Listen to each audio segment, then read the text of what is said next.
너희가 그 은혜로 믿음을 통하여 구원을 받았으니 이것은 너희에게서 나온 것이 아니라 하나님의 선물이다. 행위에서 나온 것이 아니니 이는 누구도 자랑치 못하게 하려는 것이다. 아멘. 이 시간은 도르트 신조 강의 35번째 시간입니다. 오늘은 도르트 신조의 둘째 교리 제7항을 통해서 하나님께서 은혜로 주시는 믿음의 선물이라는 제목으로 하나님의 거룩한 말씀을 증거하겠습니다. 자, 오늘도 먼저 제7항 내용을 함께 읽어보겠습니다. 여러분께 나눠드렸던 유인물을 같이 보시면 되겠습니다. 유인물에 나와 있는 맨 위에 있는 7항 같이 읽겠습니다. 7항 하나님께서 믿음을 선물로 주심. 어떤 사람들이 믿는 이유. 그러나 참되게 믿고 그리스도의 죽으심으로 말미암아 그들이 받아야 할 죄와 멸망에서 건짐받고 구원받는 사람들은 오직 하나님의 은혜로 이 혜택을 받는다. 하나님께서는 그 어느 누구에게도 이 은혜를 베푸실 의무가 없다. 다만 이 은혜는 하나님께서 영원전에 그리스도 안에서 그들에게 주신 것이다. 아멘. 지난주에 우리는 사람들의 불신앙과 멸망에 대한 책임이 누구에게 있는지를 살펴보았습니다. 자, 모든 사람들은 그들의 범죄와 타락 또 멸망에 대해서 들었을 때에 그 범죄, 타락, 멸망에 대한 책임을 자기에게 있다고 보는 것이 아니라 하나님께 그 책임을 돌리기를 좋아합니다. 특히 그들이 개혁파의 예정교리에 대해서 듣게 되어지면 그들은 더더욱더 모든 책임을 하나님께 돌리려고 시도할 것입니다. 죄인들이 망하는 것은 결국 하나님께서 그들을 예정하지 않았기 때문이 아닌가라는 생각을 그들은 하는 것이죠. 그렇지만 이제까지 보았던 바와 같이 인간의 죄와 멸망은 오직 인간 자신의 책임으로 벌어지는 일입니다. 물론 하나님은 세상의 모든 것을 미리 작정하시었고 특히 성도들의 구원과 불신자의 유기를 다 예정해 놓으셨습니다. 그러나 하나님은 결코 유기한 자들을 억지로 죄짓게 하거나 그들의 멸망으로 일부러 몰고 가는 법이 없습니다. 유기라고 하는 것은 단지 죄인들을 자기의 죄, 그들 자신의 죄에 내버려 두는 것을 의미합니다. 하나님은 유기하기로 예정하신 자에게 구원의 은혜를 주시지 아니하며 그들의 타락한 본성대로 자기가 좋아하는 그 본성대로 살도록 놔두시는 것뿐입니다. 따라서 죄인들의 불신앙과 멸망은 그 책임을 하나님께 전가할 수 없습니다. 모든 죄인은 자기의 죄로 인하여서 자기가 사랑하는 그 죄로 인하여서 믿음을 가지지 못하는 것이요 또한 자기 죄의 대가로서 망하는 것입니다. 자, 이에 더하여서 우리는 또한 예수님의 십자가 죽으심에 무한한 가치가 있음도 역시 다시 한번 강조해야 하겠습니다. 자, 사람들은 죄인의 멸망에 대한 교리를 들을 때에 항상 그리스도의 능력에 대해서 의심하는 경우가 많기 때문입니다. 자, 그러니까 그들은 그리스도의 죽으심과 또 그분의 복음에 죄인들을 구원할 만한 충분한 능력이 없기 때문에 죄인들을 구하지 못하고 망하게 만드는 것이 아닌가라는 의심을 품는 것이죠. 실제로 이 세상에는 복음을 들었음에도 불구하고 예수님을 믿지 못하는 사람들이 참 많지 않습니까? 바로 이러한 현상 때문에 사람들은 예수님의 공로와 능력에 대해서 의문을 제기하곤 합니다. 그러나 다시 말씀드리지만 예수님의 죽으심에는 모든 인류를 다 구원하고 남을 만큼 무한한 가치와 능력이 있습니다. 예수님은 우리와 똑같은 사람이셨지만 동시에 무한한 신성을 소유하신 하나님이십니다. 그러므로 그분의 십자가 희생에는 참으로 무한한 가치가 있으며 거기에는 그 어떤 흠결이나 부족함도 없는 것이죠. 그렇기 때문에 복음을 듣고도 망하는 자들의 그 멸망의 이유는 오직 죄인 자신의 무능함 때문이라는 사실을 아셔야 합니다. 죄인들은 죄로 말미암아 하나님에 대해서 죽었으므로 복음을 믿음으로 받아들일 수 있는 능력이 전혀 없습니다. 그리스도의 복음이란 것은 죄인을 구원하기 위해 주어진 유일한 길이긴 하지만 정작 죄인들은 그 복음을 들을 때에 아무런 반응을 보이지 않습니다. 그들은 자기가 죄인인 것을 모르기 때문에 누군가 자기의 죄값을 대신 지불했다라고 하는 이 복음의 진리에 대해서 고웃음을 칩니다. 그들이 보기에 복음이란 것은 정말 불합리하고 어리석은 것으로 보일 뿐이며 또 더 나아가서 그들을 매우 기분 나쁘게 만듭니다. 왜냐하면 복음이란 것은 죄인들의 무능함과 무가치함을 모두 적나라하게 폭로하기 때문이죠. 그래서 자기 의에 심취해 있는 죄인들은 그리스도의 복음을 들을 때에 노골적인 반감과 혐오감을 표출하게 되어 있는 것입니다. 자, 정리하자면 죄인들이 복음을 믿지 못하는 모든 원인과 책임은 다 죄인 그 자신에게 있습니다. 죄인들은 예수님의 능력이 부족하여서 망하는 것이 아닙니다. 예수님의 공로와 능력에는 무한한 가치가 있지만 죄인들은 자기의 불신앙 때문에 예수님의 그 무한한 공로를 거절하고 자기의, 아무 쓸모없는 자기의를 추구하는 것입니다. 또한 멸망하는 죄인들은 그들에게 은혜를 주지 않기로 작정하신 하나님을 탓하지 못합니다. 하나님의 은혜라고 하는 것은 오직 그분의 주권에 따라서 그분이 기뻐하시는 대로 주어지는 것입니다. 하나님은 그 어떤 죄인에게도 빚진 적이 없으시며 그들을 구원해 줘야 할 의무도 역시 없으십니다.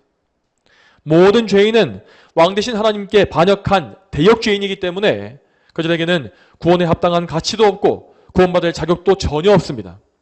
그러므로 모든 죄인들은 하나님께서 자신에게 은혜를 안 주신 것에 대하여서 그분께 뭔가 책임이 있다라고 항변할 수 없는 것입니다.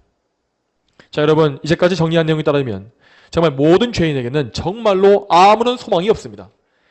이 세상에 태어난 모든 죄인은 나면서부터 아담의 원죄를 물려받았고 그로 말미암아 그 내면에 부패성과 타락성이 존재합니다. 모든 사람은 죄 때문에 하나님과 단절되었으며 아무리 힘쓰고 했을지라도 하나님을 기쁘시게 할 만한 선행, 선한 일, 의로운 일을 할 수가 없습니다. 또한 무엇보다 죄인들은 그 본성상 예수 그리스도를 거절하게끔 되어 있습니다. 예수님은 참으로 죄인들을 대신하여 죽어주신 유일한 구속자이시지만 정작 죄인들은 그분의 가치를 알아보지 못하며 그분을 믿을 의지도 없고 믿을 능력도 없는 것입니다. 여러분, 그런데 우리는 이러한 죄인의 본성적인 상태가 바로 나 자신의 본성적 상태임을 알아야 합니다. 저와 여러분 모두에게는 태생적으로 아무 소망이 없으며 그저 죄인으로 태어나서 죄만 짓고 살다가 사망과 형벌을 유업으로 받게 되어 있었습니다. 그러므로 우리는 우리 자신에게 그 어떤 소망도 두지 말아야 하겠습니다. 나 자신의 노력과 지식과 경험과 능력, 그 어떤 것도 나의 구원에 도움을 주지는 못합니다. 나 자신에게 속한 모든 것은 구원을 이룰 수 없을 뿐만 아니라 오히려 구원에 큰 해를 줍니다. 우리에게 있는 것들은 하나같이 죄로 더럽혀져 있고 또한 왜곡되어 있으므로 우리를 하나님께 의지하지 못하게 가로막고 오히려 잡아당기는 것입니다. 그러므로 우리는 나 자신과 내 속에 있는 모든 것을 철저히 부인하고 나는 이미 하나님 앞에 죽은 시체와 같다라고 고백해야 하겠습니다. 자, 이것이 바로 구원 얻는 믿음, 참된 믿음의 기초라고 할 수 있습니다. 자, 이 표현을 오전 예배 설교와 연관지어서 말해보자면 자기에게 소망을 두는 사람들은 그 마음밭이 길가와 돌밭과 가시던 물 같아서 복음을 들을 때에도 그 마음속에 믿음이 자라지 못하는 것입니다. 그렇지만 이와 반대로 나 자신에 대해서 철저히 좌절하고 자기의 전적인 타락을 절감하며 자기의 죄성을 알고 미워하는 사람들은 이제 그 마음이 낮춰짐으로써 복음을 들을 수 있는 마음의 준비가 되어진 것입니다. 이 준비는 사람 자신이 스스로 하는 것이 아니라 성령께서 행하신 것이라고 하였습니다. 성령께서 사람의 삶에 역사하시고 그 마음을 변화시키셔서 그에게 믿음을 소유할 수가 있는 기초를 닦아주시는 것이죠. 자, 여러분, 바로 이 지점에서부터 오늘 도르티신조 7항의 내용이 시작됩니다. 오늘 도르티신조의 제목과 같이 믿음이라고 하는 것은 오직 하나님의 선물로 주어진 것입니다. 이 선물을 우리에게 주시기 전에 하나님은 먼저 우리의 노력과 공로가 철저히 실패하게 하시며 우리의 본성이 죽게끔 만드시는 것이죠. 그러면 오늘 도르티신조의 내용을 하나씩 살펴보겠습니다. 먼저 7항의 첫 번째 문장 한번 보겠습니다. 이 부분 제가 읽겠습니다. 그러나 참되게 믿고 그리스도의 죽으심으로 말미암아 그들이 받아야 할 죄와 멸망에서 건진받고 구원받는 사람들은 오직 하나님의 은혜로 이 혜택을 받는다. 아멘. 방금 읽었던 이 문장의 첫 번째 부분을 보시게 되면 첫 번째 부분에 그러나 참되게 믿고 라고 되어 있지 않습니까? 자, 여기 나와 있는 참된 믿음이 무엇이겠습니까? 이 믿음이란 것은 앞에서 잠시 언급했던 바와 같이 예수 그리스도와 그리스도의 공로만을 전적으로 의지하는 것이라고 할 수 있습니다. 다시 말씀드리겠습니다. 그리스도와 그분의 공로만을 전적으로 의지하는 것이 바로 믿음인 것입니다. 참된 믿음을 가진 사람은 자기에게 구원을 얻을 만한 공로나 의로움이 없음을 철저히 인정합니다. 이렇게 그 사람은 자기에게 아무런 자격이 없다는 사실을 알기 때문에 오직 값없이 주어지는 은혜를 바라는 것입니다. 그는 오직 하나님의 은혜로만 죄 용서를 받고 의로운 자로 받아들여지기를 갈망하게 됩니다. 또한 이 사람은 하나님의 은혜가 그냥 주어지는 것이 아니라 예수 그리스도 안에서 예수님을 통해서만 주어진다는 사실도 알게 되어집니다. 자, 그는 이전까지 그리스도의 복음을 들을 때마다 별다른 감흥이 없었지만 이제 성령님의 역사를 통해서 그리스도의 공로가 얼마나 놀라운지를 깨닫게 된 것입니다. 그가 보기에 그리스도께서는 하나님이 보내주신 유일한 구원자로서 죄인의 구원에 필요한 모든 공로를 마련하신 분으로 보이게 되는 것이죠. 따라서 이 참된 믿음을 가진 사람은 이제 그리스도 예수님의 공로에만 의지하여서 그리스도께로 달려갈 수 있는 것입니다. 여러분, 이와 같이 믿음이라는 것은 그리스도 안에 있는 구원의 공로, 은덕을 깨닫고서 이 은덕을 얻기 위해서 그리스도께로 나아가는 것입니다.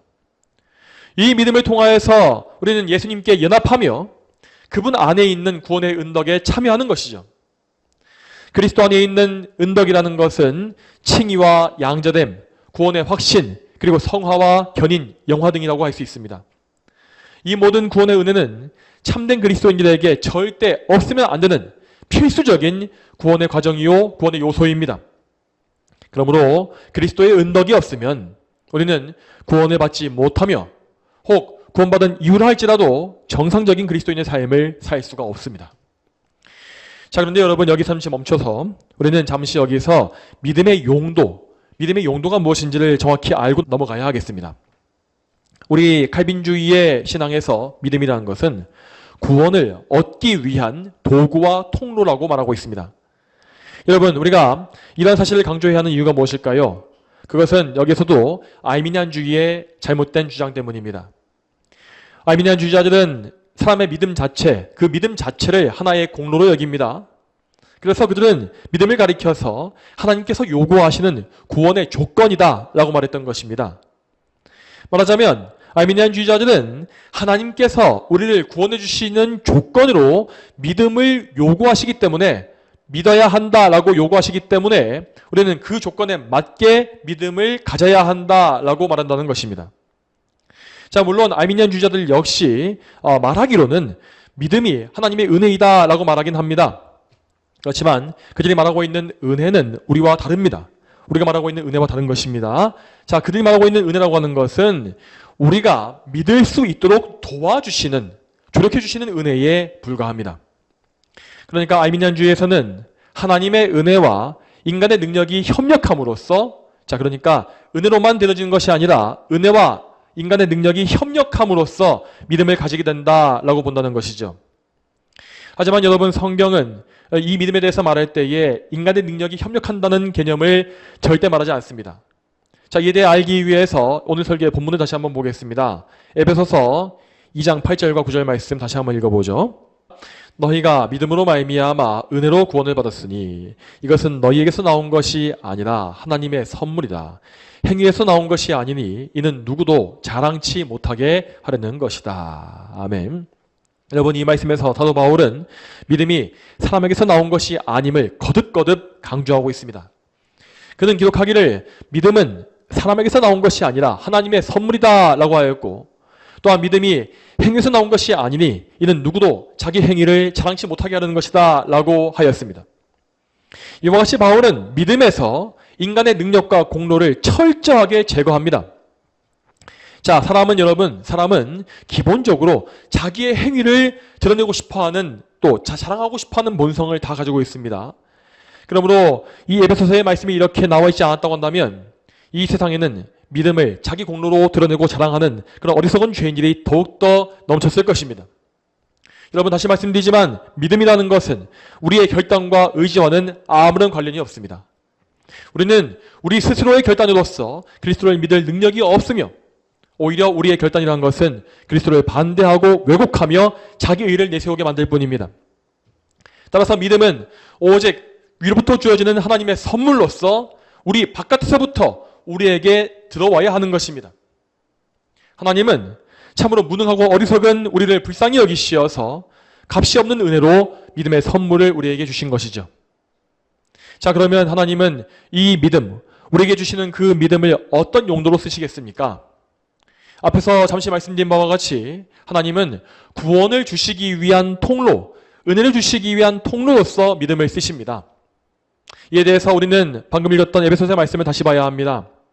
에베소서 2장 8절의 첫 부분을 보시기 바랍니다. 그 첫 부분을 보시게 되면 너희가 믿음으로 말미암아라고 나와 있을 것입니다. 여기에서 말미암아라고 번역되어 있는 이 말은 헬라어로 디아인데, 자, 이 말은 무엇을 통하여라는 의미입니다. 자, 그러므로 이 말씀에서 구원을 일으키는 근본은 통로인 믿음이 아니라 하나님의 은혜인 것입니다. 즉, 믿음이란 것은 근본이 아닌 하나의 통로로서 구원의 근본이신 하나님의 은혜를 우리에게 전달해 주기 위한 도구에 불과한 것이죠. 그러므로 우리는 나의 믿음이 뭔가 하나님께 인정받을 만한 공로일 수 있다라는 생각을 아예 버려야 합니다. 사람들은 종종 그리스도를 믿는 것, 그 신앙 자체를 대단한 것으로 여기면서 이 믿음 때문에 우리가 뭔가를 받을 수 있는 것으로 착각을 합니다. 그렇지만 믿음이라는 것은 우리의 행위와 관계없이 하나님의 은혜로서 거저 주어진 것이라고 했습니다. 그리고 하나님은 이 믿음을 단지 은혜를 주시는 통로로서 쓰시는 것이기 때문에 이 믿음 자체에는 구원을 이룰 수 있는 능력이나 공로가 전혀 없습니다. 구원의 능력과 공로는 오직 예수 그리스도 안에 있고 우리는 믿음을 통해서 그리스도의 공로를 전달받는 것입니다. 우리는 이러한 사실을 분명히 알아야 하겠습니다. 자, 그러면 다음으로 넘어가서 오늘 도르트 신조의 두 번째 문장을 보겠습니다. 두 번째 문장 제가 읽어보겠습니다. 하나님께는 어느 누구에게도 이 은혜를 베푸실 의무가 없다라고 했습니다. 이 교리의 내용과 같이 하나님은 죄인들을 구원하실 의무가 있어서 은혜를 주시는 것이 아닙니다. 다시 말씀드리지만 죄인에게는 구원을 받을 만한 자격이 없습니다. 만약 하나님께서 정말 모든 죄인을 다 방치하시기로 작정하셨다고 한다면 우리 중에 구원받을 사람은 단 한 명도 없는 것입니다. 자, 그러므로 이에 대해서 우리는 오늘날 현대교회 안에 가득한 잘못된 신앙을 철저히 분별하고 멀리해야 하겠습니다. 현대교회의 많은 사람들은 마치 하나님께서 우리를 구원하실 의무가 있으신 것처럼 은혜를 주셔야 할 책임이 있으신 것처럼 행동하는 경우가 많기 때문입니다. 자, 그러면 이러한 오류를 분별하기 위해서 몇 가지 현대교회의 예시를 살펴보겠습니다. 자, 첫 번째로 오늘날 교회 안에 많은 사람들은 구원을 기계적으로 주어지는 것으로 여기는 것을 많이 볼 수 있습니다. 대표적인 예로 어떤 사람은 전도를 할 때에 영접 기도를 따라하게 되면 그가 구원에 이른다라고 보는 경우가 참 많지 않습니까?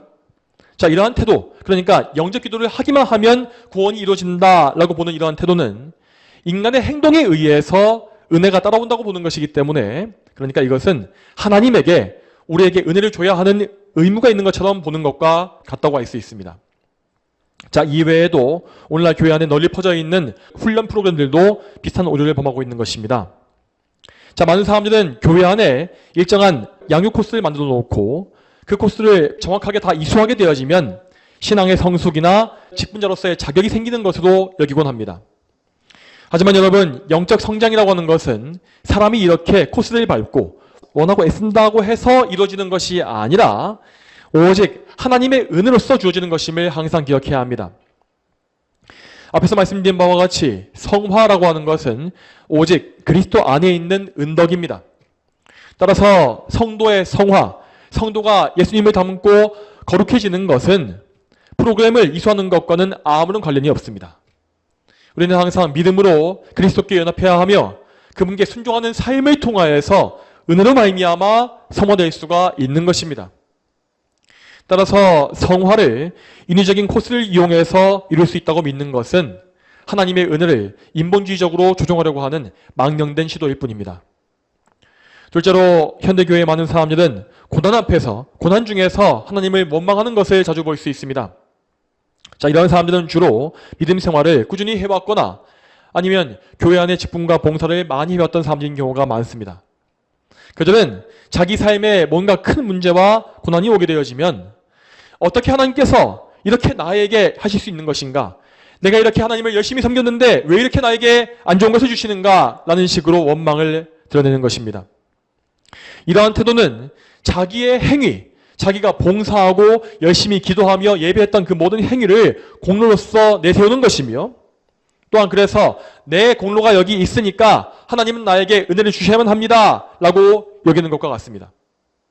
여러분, 설령 우리가 정말 우리의 생명을 다 바쳐서 많은 봉사와 수고로서 하나님을 섬긴다 할지라도 그것은 하나님 앞에서 내세울 만한 공로가 될 수 없는 것입니다.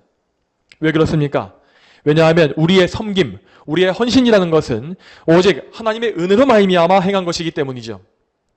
우리는 항상 무엇을 할지라도 하나님 앞에 가면 아무 자격이 없는 죄인에 불과하며 하나님의 은혜를 구걸하는 입장에 서 있을 뿐입니다.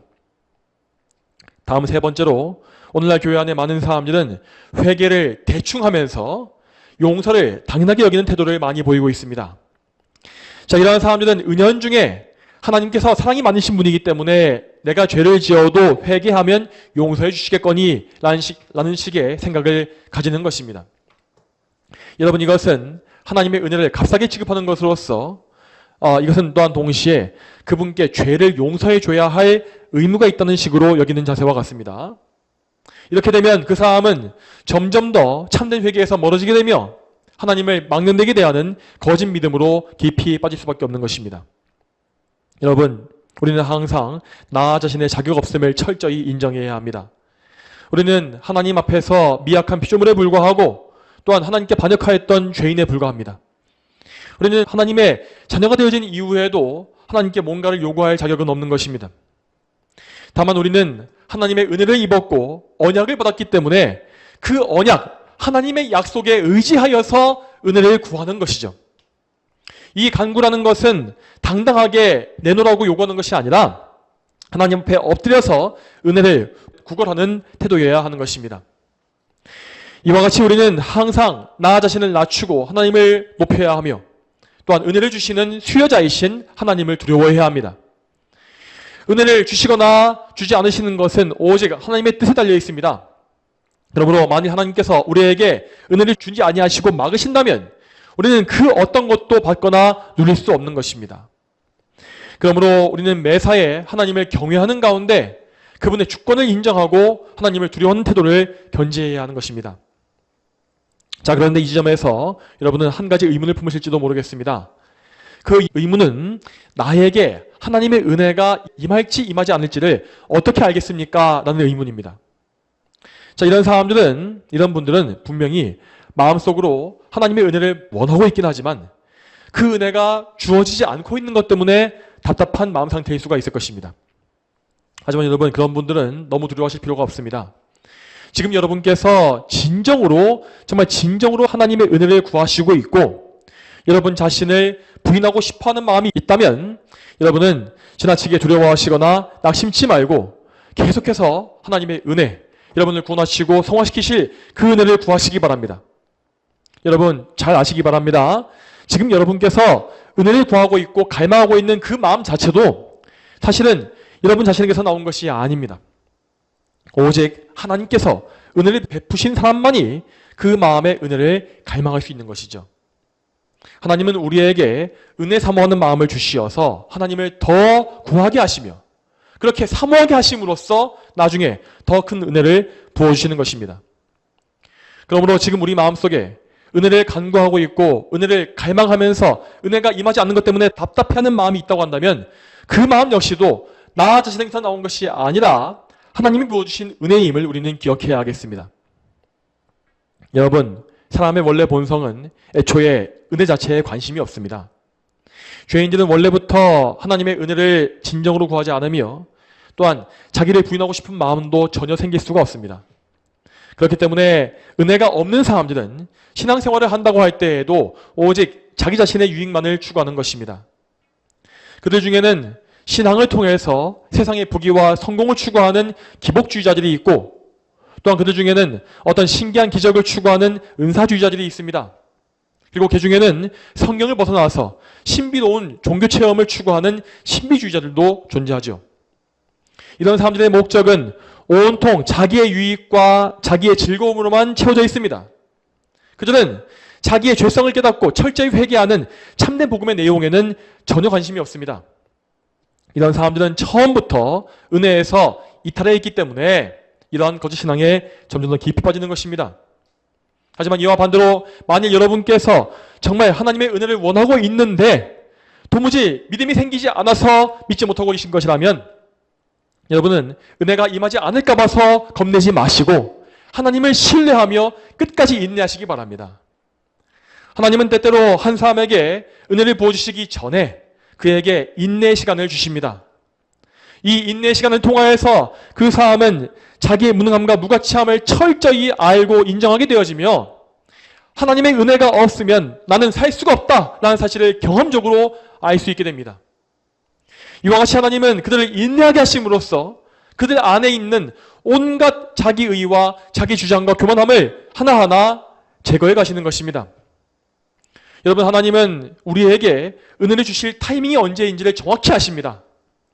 만일 그 타이밍보다 일찍 은혜를 주시게 되면 우리는 충분히 낮춰지지 않은 상태에서, 겸비해지지 않은 상태에서 은혜를 받는 것입니다. 그러면 우리는 은혜에 대해서 조금이라도 내가 잘해서 내 공로로 그것을 얻은 것이다 라고 자랑할 수 있을 것입니다. 이렇게 은혜를 귀히 여기지 않는 사람은 그 은혜를 쉽게 저버릴 것이기 때문에 하나님은 당신의 은혜를 우리가 귀하게 여기게 만드시기 위해서 은혜를 일찍 주시지 않는 것입니다. 또한 이와 반대로 정확한 타이밍보다 늦게 은혜가 주어지게 되면 우리는 더 이상 버티지 못하고 완전히 낙심하게 될 것입니다. 하나님은 우리가 견딜 수 있는 시험의 정도가 얼만큼인지를 아시며 우리가 인내할 수 있는 기간이 얼만큼인지를 더 잘 아십니다. 그러므로 하나님은 우리의 한계를 지나치게 넘어서는 시험을 주셔서 우리를 고꾸라지게 만드시는 일이 없는 것입니다. 여러분, 그러므로 항상 우리는 하나님을 신뢰해야 합니다. 하나님은 우리를 정말 잘 아시고 우리를 구원하시기 위한 최적의 시간과 최고의 방식을 다 알고 계십니다. 그러므로 만일 하나님께서 여러분에게 당장 믿음과 구원을 주지 아니하시고 인내하게 하신다면 그분께는 분명히 합당한 이유가 있습니다.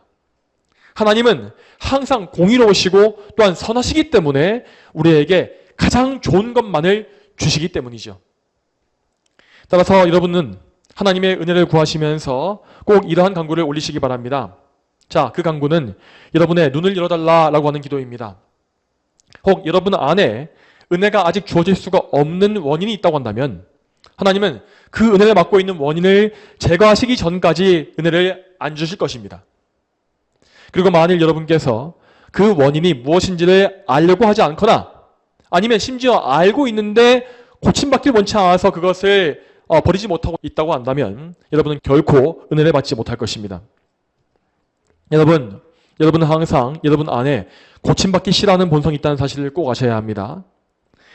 사람의 본성은 정말 지독하게도 원래 살고 있었던 삶 방식을 고수하려고 하고 나 자신의 주장을 굽히지 않으려고 합니다. 나에게는 그런 본성이 없는데요 라고 말씀하시는 것은 아무 소용이 없습니다.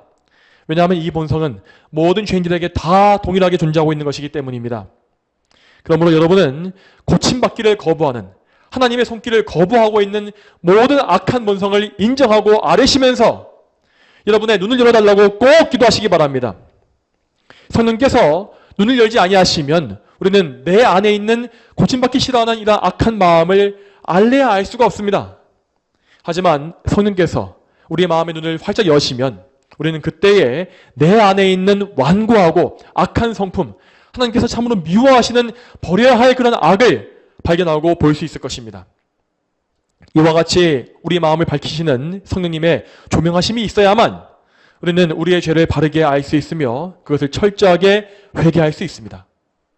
그러므로 우리는 항상 성령님의 이러한 도우심을 구하는 가운데 철저한 회개로서 죄를 멀리하고 하나님의 은혜를 가까이 해야 합니다. 그래야만 우리는 하나님의 호의를 얻을 수 있고 우리의 악함을 고치시는 하나님의 은혜를 받는 것입니다. 사랑하는 성도 여러분, 우리는 오늘 도르트신조를 통하여서 믿음을 선물로 주시는 하나님의 은혜를 바라보았습니다. 우리는 이 선물 받은 믿음을 통하여서 예수님을 의지하며 그분께 달려가야 합니다. 예수 그리스도를 믿는 자들은 그분께 연합할 것이고 그분 안에 있는 은덕을 얻음으로써 하나님을 기쁘시게 할 것입니다. 저와 여러분 모두가 오늘 말씀과 같이 믿음의 선물을 다 받으며 그리스도 안에서 자라가며 그분의 은덕을 입을 수 있게 되기를 주님의 이름으로 축복합니다. 다 함께 기도하시겠습니다. 하나님 아버지, 오늘도 도르트신조의 이 귀한 교리와 또 에베소서의 말씀을 통해서 우리가 오직 믿음을 선물로 받은 것이며 여기에 우리의 자랑할 만한 행위가 없음을 알게 하심에 감사드립니다. 아버지, 저희가 이런 말씀을 들을 때에 항상 저희의 무능함과 무가치함을 철저하게 더 깊이 인정하게 하시고 또한 우리를 다루시고 계시는 하나님의 손길을 알므로써 정말 어떻게 하면 우리가 하나님께 더 순종할 수 있고 더 예수님을 굳게 믿을 수 있는지, 또한 은혜를 가로막고 있는 모든 원인과 악한 것들을 다 제거할 수 있는지를 더 간구할 수 있게 해주시길 바랍니다. 아버지, 저희가 정말 항상 하나님의 은혜를 사모하게 해주시길 바랍니다. 우리 속에는 하나님의 은혜를 사모하지 않고 자꾸만 마음이 식어지며 또한 무엇보다 하나님께 고침받길 싫어하는 그런 마음이, 완고한 마음이 다 있습니다. 하나님께서 우리에게 버리라고 하시는 것들을 버리기 싫어하고 하나님께서 포기하라 하시는 것들을 포기하기 싫어하고 희생을 요구하실 때 희생을 좋아하지 않는 그런 마음이 저에게 있는 것입니다. 아버지여, 저희가 이런 완고한 마음을 어찌할 수가 없습니다. 하나님, 저희를 불쌍히 여겨주시옵고 오늘도 저희를 예수 그리스도의 그 무한한 공로 십자가의 은혜 앞에 굴복시켜 주시길 소망합니다. 주여, 저희의 완고한 마음을 부드럽게 하시며 저희에게 상한 심령을 만들어 주시어서 정말 저희가 성령님의 손 안에서, 성령님의 사역 안에서 참으로 예수님의 은덕에 참여하며 예수님을 믿고 의지하는 그러한 삶을 살 수 있도록 주여 인도하여 주시옵소서. 감사드리며 이 모든 말씀 거룩하신 예수님의 이름으로 간절히 기도 올립니다. 아멘.